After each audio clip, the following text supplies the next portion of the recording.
The following is an independently produced community access program. The viewpoints expressed are those of the community access producer and do not reflect those of Shaw Cable Systems. The program is presented in response to CRTC policy guidelines regulating community programming.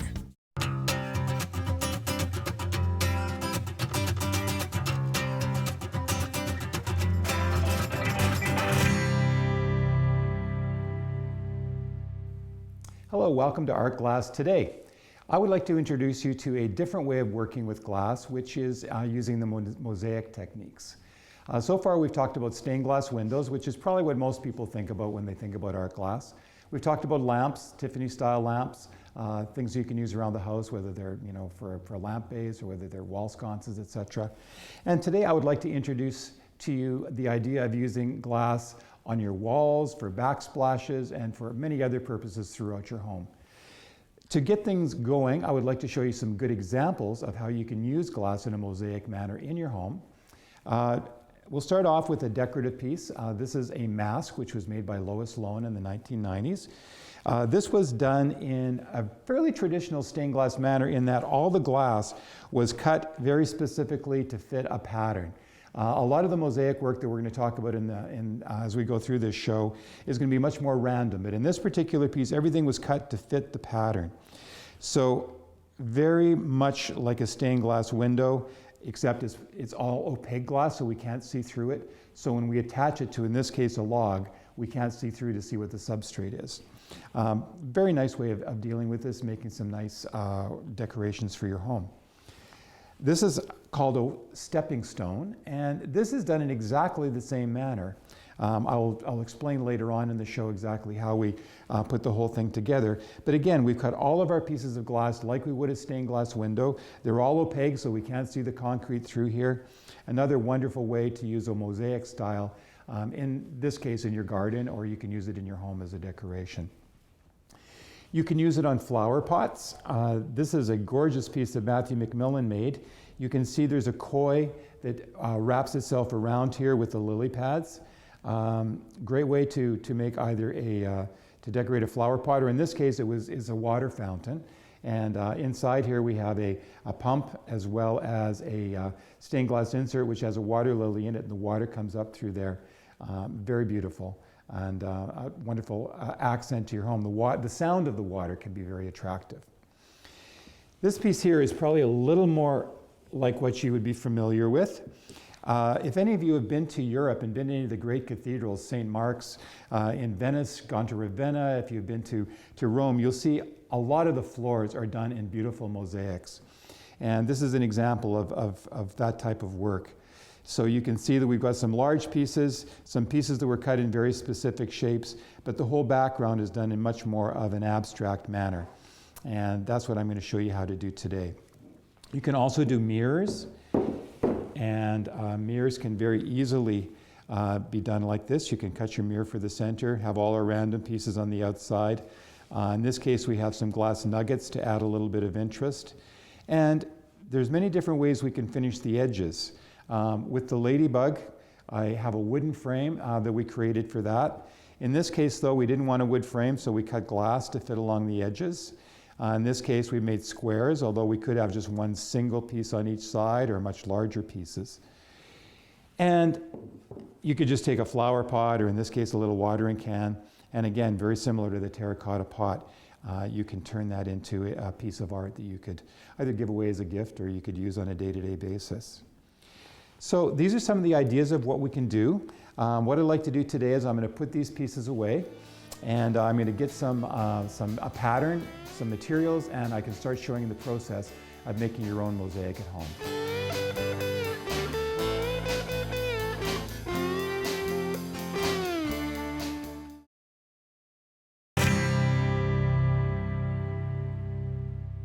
The first step in any art project is deciding what your design is going to be. And before you can decide what design you want to use, you first of all need to know what size it's going to be. So this particular piece I'm going to make is going to be a random size. It'll just be something that'll hang on the wall, so it can be any size.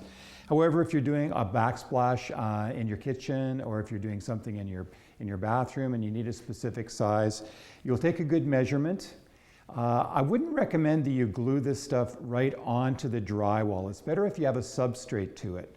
So generally what we do is we make our mosaics on a piece of 3/4 inch plywood.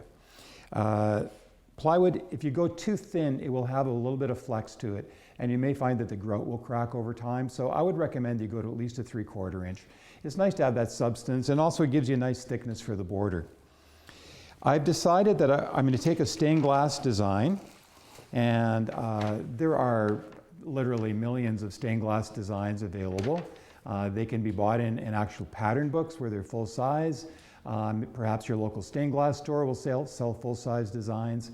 Or of course you can look on the internet and you'll find lots of ideas there that you can blow up for your own purposes. So this particular design is going to fit pretty well onto my piece of wood. I don't want to do the complete size, so what I'm looking to do is to just get the hummingbird in there and part of this flower. So to get the design onto my board, I'm going to use a piece of old-fashioned carbon paper. And this is a real easy way of doing that. Those of you who aren't familiar with carbon paper, there's a paper backing and carbon on the bottom, and if you trace on top of this, put any pressure on it, it will transfer your line onto whatever substrate you're using. So in this case, I'm going to take my carbon paper, put it on top of the piece of wood, take my design, and I can feel here exactly where it is. I could cut this down and I could put marks, registration marks on here so that I could line it up perfectly. But in this case, I feel pretty confident that I can do a good job of this, just lining it up by feeling the edges. So once I've done that, I'll take a very sophisticated tool called a chopstick, and I'm going to use this to trace my design through the carbon paper and onto the wood.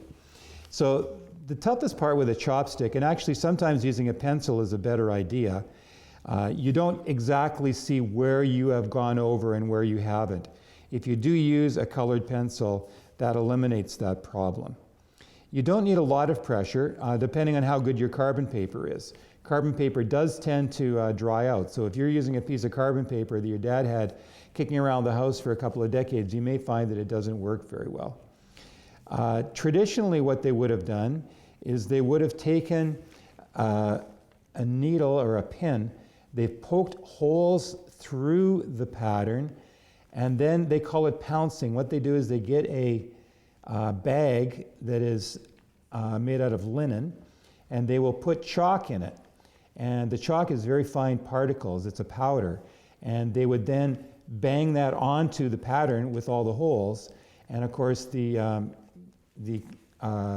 charcoal or the chalk, whatever they're using, would go through those holes and leave a mark on whatever surface they were going to be putting their design on.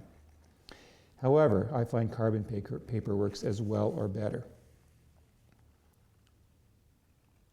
So all I'm doing in this case, I'm going to cut the bird and the flower out of pieces of stained glass in a traditional manner. The rest of it, though, I'm going to fill in very randomly. So I'm not too worried about being exact on this. I'm actually going to cut these pieces small, so being exact is really not an issue. So if I move this over and take off my carbon paper, you can see that on this piece of plywood now I have the design of the pattern that I want to work with. So what I'd like to do is I'm going to take a minute and I'm going to get my glass tools handy, and I'll start showing you how we can assemble this piece.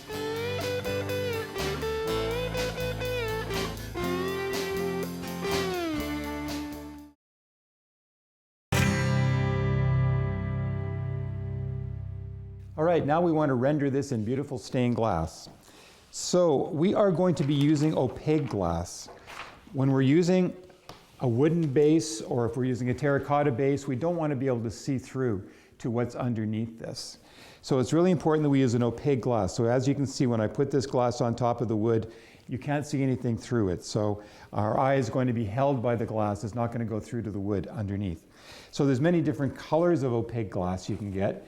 You can get solid glass, glass that's a solid color, so there's no swirls in it. I really like using the glass with the swirls because it has a lot more character to it.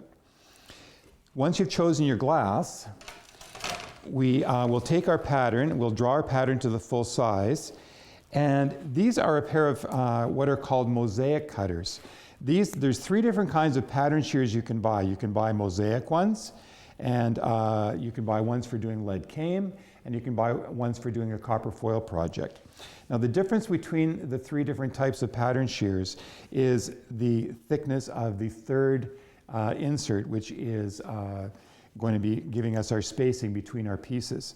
So there's actually 3 pieces, 3 sections, 3 parts to this, these mosaic cutters. So as I go along and I cut this out, it'll become very obvious exactly how they work. But what's going to happen is this space is going to be cut out between all of my pieces of glass. So in a mosaic, you don't want pieces fitting tightly. You want to have a bit of space between all your individual pieces. So we take these, and I'll just quickly show you on this paper how that works. So you can see that it will cut out this little separation here and will give me a nice, about a heavy 1/8 of an inch space in between all of my pieces. So what I'm going to do is go along and I'm going to cut out my hummingbird and my flowers using these pattern shears. And what we're going to do is we're just going to kind of show me doing this for a minute, and then I'm going to put it aside and show you the ones that I've already got cut out.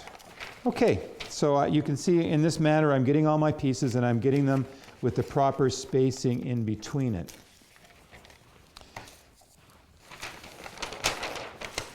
Previously I have taken my pieces and my pattern pieces. I've got them here ready to go. So what I can do now that I've got the pattern pieces is I can take some either masking tape and make a little loop to put behind here, or I can take double-sided, or pardon me, some glue stick, and I can apply the glue to the back of the pattern, and I can just put it right on top of my glass. This will hold it in place. And often I will just cut directly on top of this, which freehand, which I think is a great way to do it. Or if you prefer, a lot of people prefer to actually take a felt pen, trace around your piece. And again, it doesn't have to be all that exact, so I'm not worried about getting a perfect tracing. And if you like, you can remove your pattern and cut that out. Now, we spent a fair amount of time cutting glass in the previous show, so I'm not going to spend a lot of time on that, but very quickly I'll just go through the basic process. We have a glass cutter with a carbide tip on it, and what I'm going to do in this case, I'm going to cut off a piece that's a little bigger than what I need, break it off, and now I'm just going to cut on the insides of these lines because I want the piece to be the same size as the paper. Now when I break the glass, I can either use my hands, in which case I'm making a motion like this, so I'm going up with my fingers and down with my thumbs, or I can use a pair of running pliers.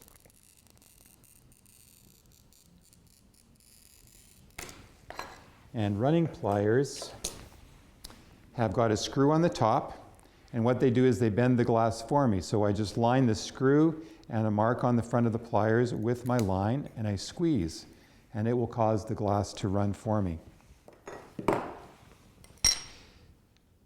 So what I'm going to do is I'm going to take all of my paper patterns that I've cut, I'm going to place them on top of the pieces of glass. And when I'm putting the patterns on, I'm looking at the pattern of the glass. You want to make sure that, you know, if you're doing wings of a bird, that the striations, the markings in the glass are going in the right direction. If you're doing a flower, you want to make sure that they're all pointing toward the center, etc. So when you're putting your patterns on, that's something to keep in mind. So I have already taken some time and pre-cut most of my pieces. And I'm ready to start applying them onto the board. When you're using wood, you need to either paint with a primer, first of all, before you put your pattern on, obviously. Put a primer on the wood so that the glue does not just get absorbed into the wood. Or what I've done with this one is I've taken white glue, which is what we're going to use to adhere the glass to the wood substrate.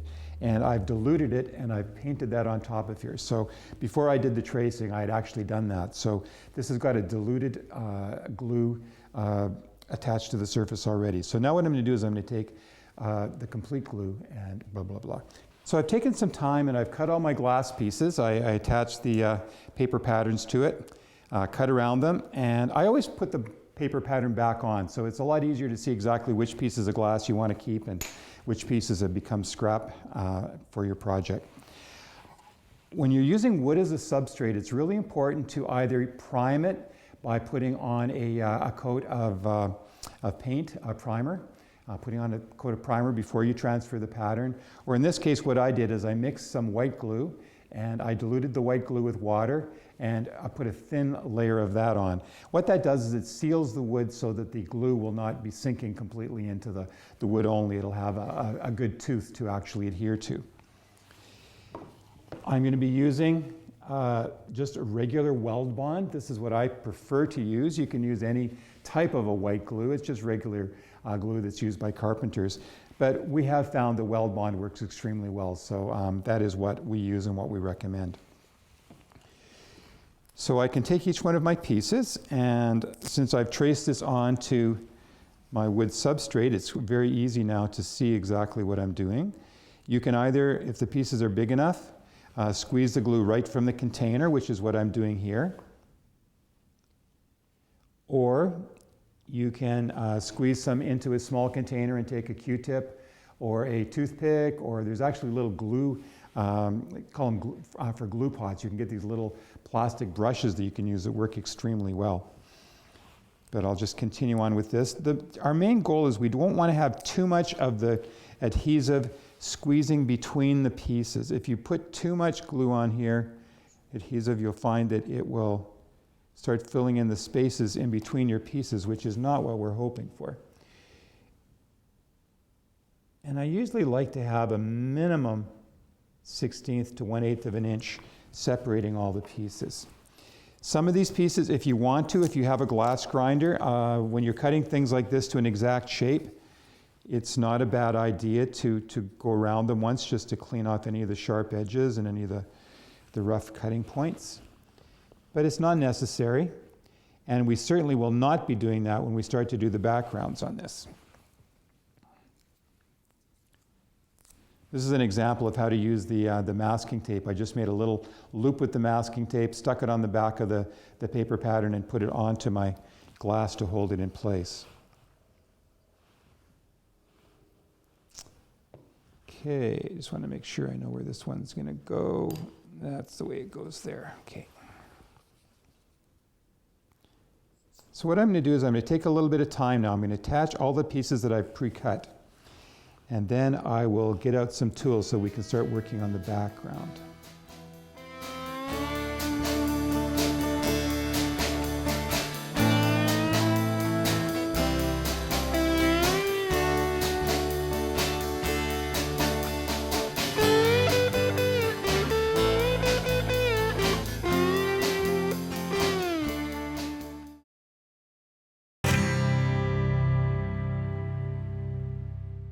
Now it's time to cut the glass for the background.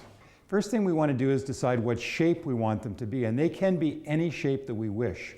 However, there's generally two shapes that work best, either a rectangle or a triangle.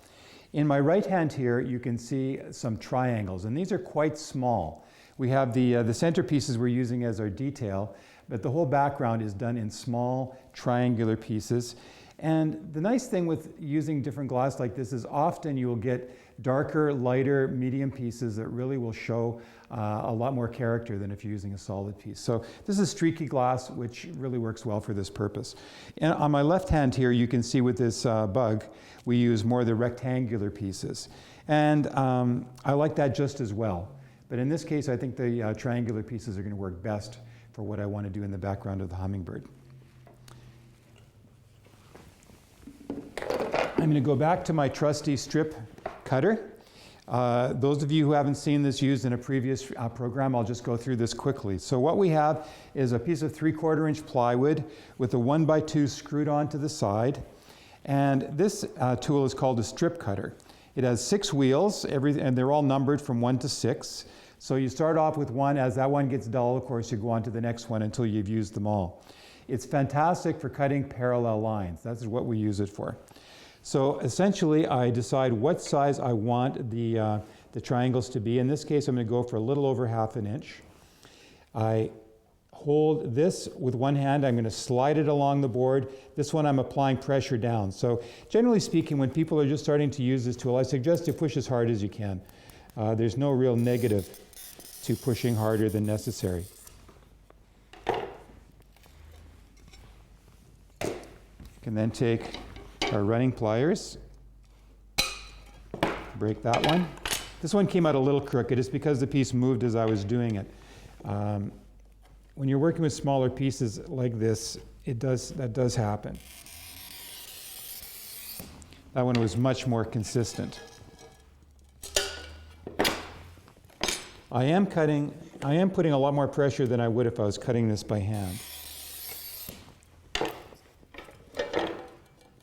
But with this particular tool, it seems to work well. I've used this tool to have a lot of school classes that come in for one-day workshops, cut glass for mosaics, and they absolutely put a huge amount of pressure on it. It always seems to work out well. Okay, so that's enough to get me started.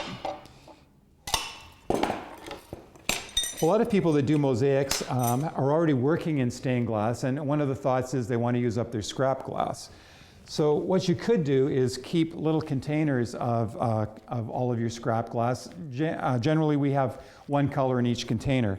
And you could use these at this point too for doing the background, or for that matter for your complete mosaic if you so wish. However, in this case, I'm going to start off with fresh pieces.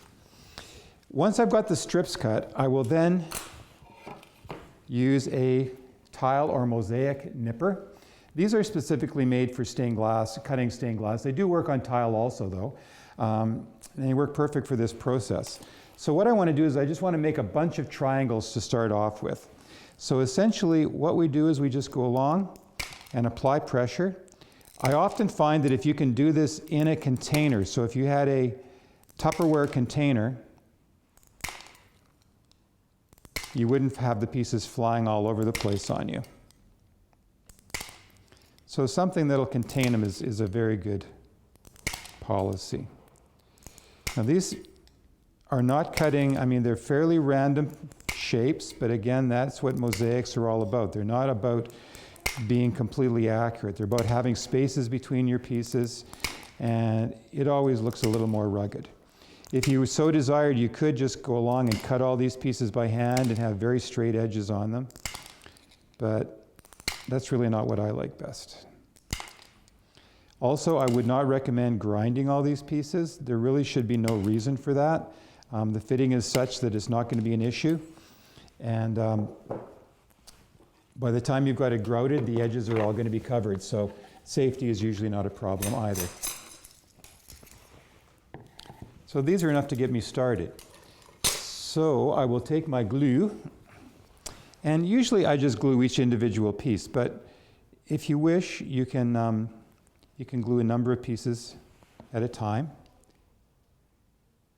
Now, I'm going to be putting these on fairly randomly, and I don't particularly care if some of them are upside down, because often that will give me a little more variation in the pieces.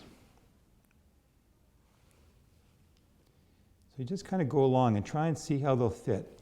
And we are going to end up with some odd spaces between them, and I'm going to show you how to use the mosaic nippers to deal with that.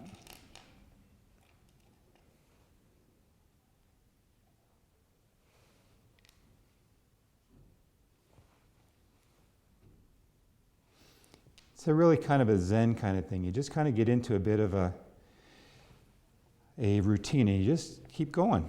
And don't think too much about where you're going to end up, because these pieces are all going to fit together one way or the other. Probably the most important thing is having a consistent space between all the pieces. As much as possible, you want to try and maintain about 1/16 of an inch. And I think you can see these are fitting together pretty well, and I haven't been concerning myself too much about which ones I'm grabbing. Now when you get to the edge, it's not a bad idea actually to go along and put a bunch of pieces along your edge, because you want to have a fairly straight edge here. Now whether we leave this wood and paint it, or whether we end up cutting a piece of glass to go on there, we're going to want to have a fairly straight edge along here. It's never going to be perfectly straight, of course, but just giving the feeling of it being straight. I'm a little concerned here. I'm getting a little too straight of a line, so I want to kind of break that up a little bit.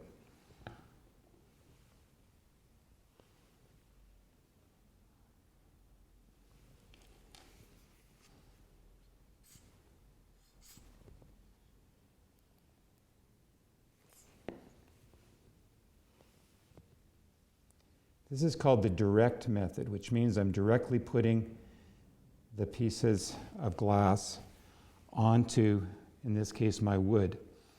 The indirect method is you place all of your pieces of glass first wherever you want them to be. Then you take a material which is like a MacTac, and you pick it up with the MacTac, and then you drop it onto adhesive. So if this whole thing was covered with adhesive, and I had my design all laid out on a separate pattern, I could then go along, pick it up, and I would be picking up the front, so I'd be putting the back into the adhesive.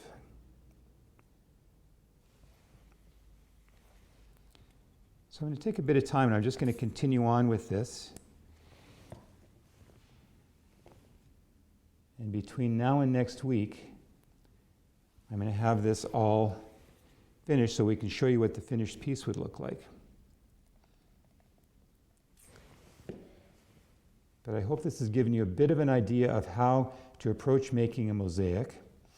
And next week I'll show you how to finish this one off and how to do the grouting, which is very important because you want to fill in these spaces. Usually we use a black grout. You can use any color grout you want. If you're to go to the hardware store, you'll find that they've got a plethora of colors. However, because we're working with black lines in stained glass, we tend to like the black lines in the mosaics also. So what I'm going to do is I'm going to finish this one off, and then I'll show you what it looks like, and also we will do some grouting on another piece just to show you the process.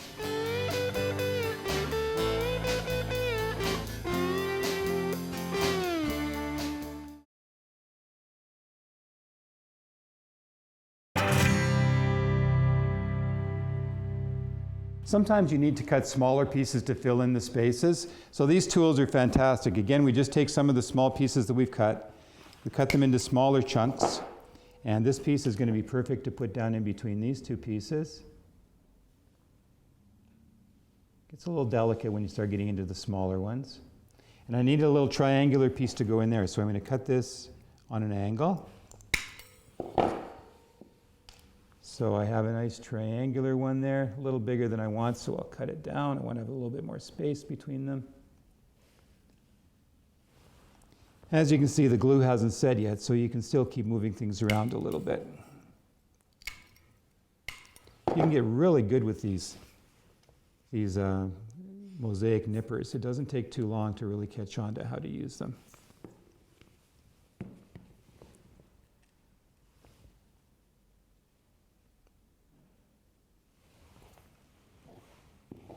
And just some of these little chunks can just fit in randomly. This is what I like about it. I really like the fact that it's completely random. And then as we start filling in those chunks, we just keep moving things around. So that's the basic concept here. I'm going to take some time now, and on our next show, we're going to be showing you how to do the grouting, as well as I'm going to have a local artist who makes her living making mosaics come in and tell us a little bit about what type of work she does, and see some of her pieces. So thank you for joining us.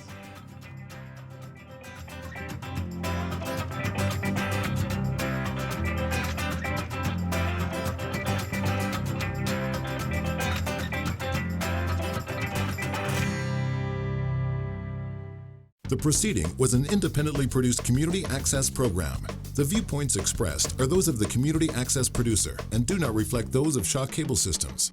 The program is presented in response to CRTC policy guidelines regulating community programming.